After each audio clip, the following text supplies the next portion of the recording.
અને હવે વાત કરીએ માર્કેટ માસ્ટર્સ સાથે ને આ અંતર્ગત આજે આપણે મળી રહ્યા છીએ આઈડીસી એશિયા પેસિફિકમાં ફિનાન્શિયલ સર્વિસીસના એમડી સાયરસ દારૂવાલા સાથે. સાયરસજી, વેરી ગુડ આફ્ટરનૂન અને વેરી વોર્મ વેલકમ. સીએનબીસી બજારમાં તમારું ઘણું સ્વાગત છે. અને પહેલાં તો મારો એ જ સવાલ છે કે જે આપણે ઇન્ડિયન માર્કેટ્સ વિશે, કારણ કે મંડેના આપણે એક ખાસું એવું મોટું કરેક્શન આવતા જોયું. કોઈ એને બ્લેક મંડે કહે છે, કોઈ એને એક બાઇંગ ઓપોર્ચ્યુનિટી કહે છે, પણ આ તો માર્કેટ્સના નિયમ છે.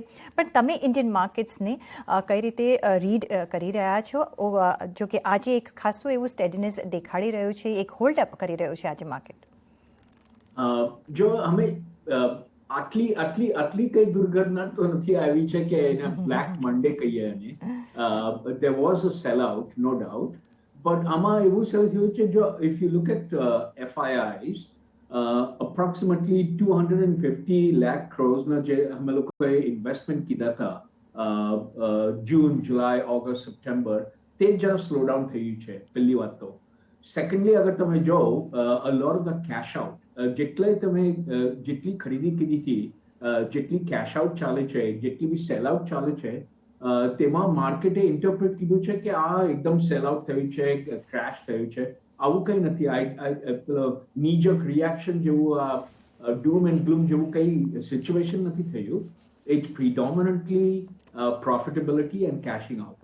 FIIs ની સ્લો ડાઉન, ઇન્ડિયન માર્કેટની cash out or profit taking, આ બંનેની કોમ્બિનેશન અગર તમે જો તો પછી તેમાં માર્કેટને એવું લાગ્યું કે મોટું કરેક્શન આવ્યું છે, પણ that is not the case according to me. Okay, પણ જ્યારે તમે FIIsની આપણે સર વાત કરીએ છીએ તો આપણે જોયું છે કે FIIsનું સતત વિથડ્રોલ ચાલી રહ્યું છે. અને એ આપણે મંડેના બી જોયું અને ગઈકાલે પણ જોયું. તમે કઈ રીતે રીડ કરી રહ્યા છો? FIIs શું હવે એ લોકોને ઇન્ડિયન માર્કેટ્સના જે વેલ્યુએશન પર સે એમને ચિંતા છે કે જે હાઈ લાગે છે? કારણ કે થોડા એમના ડાયવર્શન થઈ રહ્યું છે ટુવર્ડ્સ ચાઇના. જો કે ચાઇનામાં હજી એટલી એક્ટિવિટી શરૂ નથી થઈ, પણ વેલ્યુએશન ઓછા છે અને એન્ટિસિપેટ કરી રહ્યા છે કે જ્યારે ચાઇના બાઉન્સ બેક કરશે તો એક સ્ટ્રોંગ બાઉન્સ બેક હશે. તો અત્યારે શું ત્યાં ફંડ્સ જઈ રહ્યા છે? તમે કઈ રીતે આ આખો સિનારીઓ રીડ કરી રહ્યા છો? Absolutely correct. જો ત્રણ ચીજ છે હવે.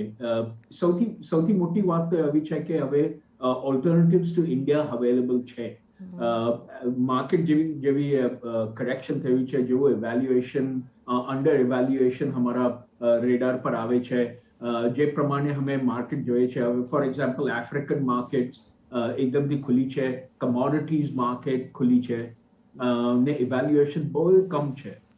Indian market is also quite a good market, long-term market, પણ આમાં શું છે, પ્રોફિટ ટેકિંગની ઓપોર્ચ્યુનિટી પણ છે ને એન્ટ્રીની ઓપોર્ચ્યુનિટી પણ છે. Let me explain. Indian banks, agar tame jo, we have pumped in close to about 60,000 crores just in 2 months, just in Indian banking. હવે 60,000 crores in Indian banking ka, કારણ કે we think કે the upside opportunity, state બેંકમાં જો કે તમે ICICIમાં જો કે કોઈ બેંકમાં જો, ઇવન બજાજ ફિનસર્વમાં અગર તમે જો, અપસાઇડ ઓપોર્ચ્યુનિટી અમને લાગે છે કે હજી ઘણી મોટી છે. સેકન્ડલી, જે પહેલાના અમે લોકોએ પોઝિશન લીધા હતા, ઇન્ફ્રાસ્ટ્રક્ચરમાં લીધા હતા, જે અમે લોકોએ ઇન્સ્યોરન્સમાં લીધા હતા, that cash out is happening કારણ કે alternatives like African market, like the China market, they available છે. And thirdly and more importantly, opaqueness of evaluation. Opaqueness of evaluation નો મતલબ આ એવો કે I don't know what other rules will come up which will stop me from investing in India. હવે અમારી જ્યારે position લીધી હતી અમે, there was a long term trajectory અમને દેખાતી હતી. Right now, because of the political uncertainty, because of the various factors, અમને એવું નથી લાગતું કે ઇન્ડિયાની ઓપોર્ચ્યુનિટી બીજી માર્કેટ કરતા મોટી છે. China is a much bigger market. Thailand is an okay market. Africa, mostly South Africa, Sub-Saharan Africa is a much bigger market. Argentina, Brazil is a much bigger market. તો આ ઓલ્ટરનેટિવ્સ ને માટે FIIs નો પૈસો ત્યાં જાય છે. તો એક વખત એ ગણાતું હતું કે India is a good destination two invest. જે આપણે જ્યારે આખો આપણો જે કોવિડનો સમય આપણે જોયો ને ત્યારે આપણા માર્કેટ્સ પણ એકદમ ફ્લરિશ થઈ રહ્યા હતા. તો તમને હવે તો શું આપણે માર્કેટને થોડી ચિંતા કરવાની જરૂર છે? શું લિક્વિડિટી પડશે આગળ જતાં પ્રોબ્લેમ આવી શકે છે? કારણ કે અત્યારનાથી જે પણ આપણે વિડ્રોલ્સ જોયા એફઆઈઆઈઝના, પણ ડીઆઈઆઈઝે સંભાળી લીધા હતા. પણ આગળ જતાં કદાચ એવો સિનારિયો ન રહે તો તમે કઈ રીતે જુઓ છો આ સિનારિયાને? Absolutely good point. Liquidity in a crisis situation nothing. That I can tell you that. There is no doubt about that. કારણ કે retail investors now એ ઘણા પૈસા લાગ્યા છે. There are other what we call non-financial institutions જે લોકો પૈસા નાખે છે. There are fund managers who are making a hedge bet on some of the Indian markets. So liquidity in a crisis જેવું આ ઇન્ડિયામાં હજી સિચ્યુએશન નથી. And I don't see that happening even over the next quarter. એટલે March સુધી we are not going to be into a complete crisis mode. Now, will the stocks take a beating? Yes. Select stocks will take a beating. Let me explain. અગર તમે ઇન્ફ્રાસ્ટ્રક્ચરમાં લગાવ્યા છે, for example, critical power and energy markets or critical infrastructure markets related to transportation. આ જે investment books જે બની છે, those are very sound and solid. Pharma નવું આવ્યું હતું 2019 onwards. તમને કીધું તો આ ચેનલ પર કે pharma will pick up for obvious reasons. There is a pent up demand for export related pharma. તો તેમાં હજી પૈસા જે લાગ્યા છે, that will remain stable. Banking sector and insurance will continue to grow. So આ જે critical sectors છે ઇન્ડિયામાં, they will continue to attract FIIs na paisa, retail investors na paisa, fund managers na paisa. But what was hyped and evaluated, property stocks are ghano maar khado to evaluation ghana high tha, they will be cooled down. China mai te thevi che, Chinese property markets were sky high and tema to e lokona president intervene kidu tu, and property markets have been cooled off. So India mai tamne jowa male che ke property markets have cooled off.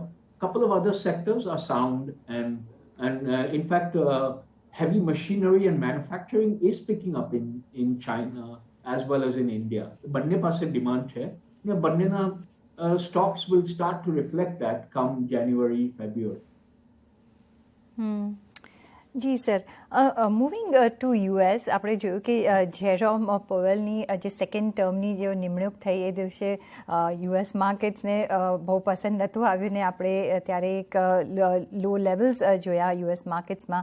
પણ તમને શું લાગે છે હવે શું rate ત્યાં જલ્દીથી વધશે કે હજી પણ તમે જોઈ રહ્યા છો કે હજી સેકન્ડ નેક્સ્ટ ફાઇનાન્શિયલ યરમાં વધશે? અને એમને ચિંતા તો વ્યક્ત કરી છે કે ઇન્ફ્લેશન તો 2024 સુધી રહેશે જ, એ લેવલ્સમાં કોઈ ફરક નહીં આવે. પણ હવે ત્યાં કઈ રીતે સિચ્યુએશન જોઈ રહ્યા છો વીઝ ત્યાં જો રેટ્સ વધે છે તો પછી ઇન્ડિયન માર્કેટ્સમાં જે ફ્લો આવવો જોઈએ એ ડાયવર્ટ થશે અને અહીંયા ઇફેક્ટ થઈ શકે છે? Absolutely right. Joe, early announcements are that they will keep the rates relatively unchanged, but there will be slight adjustments. And you're right. I mean, US was the centerpiece of most of the inflow of investments. Surprisingly, Tamara Darshak ne kehu ke that is not the case anymore.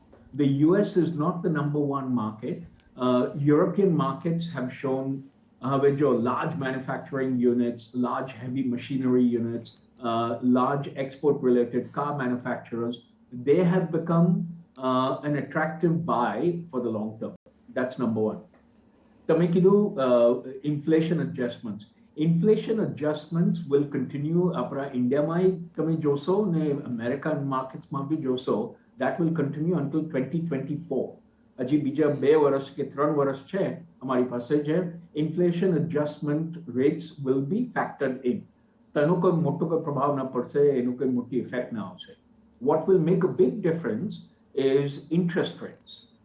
At the ground level, અગર તમે RBI ના interest rates જાઓ, intra-bank lending and borrowing જાઓ, અગર open market evaluation ના interest rate જાઓ, Federal Reserve already કીધું છે કે they want people to spend.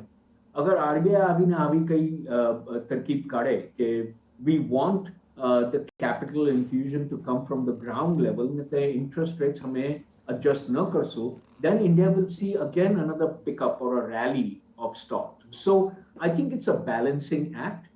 US is not the number one market. Europe and China and some parts of Latin America have become the number one market. India is a very close number two for a longer term in specific sectors.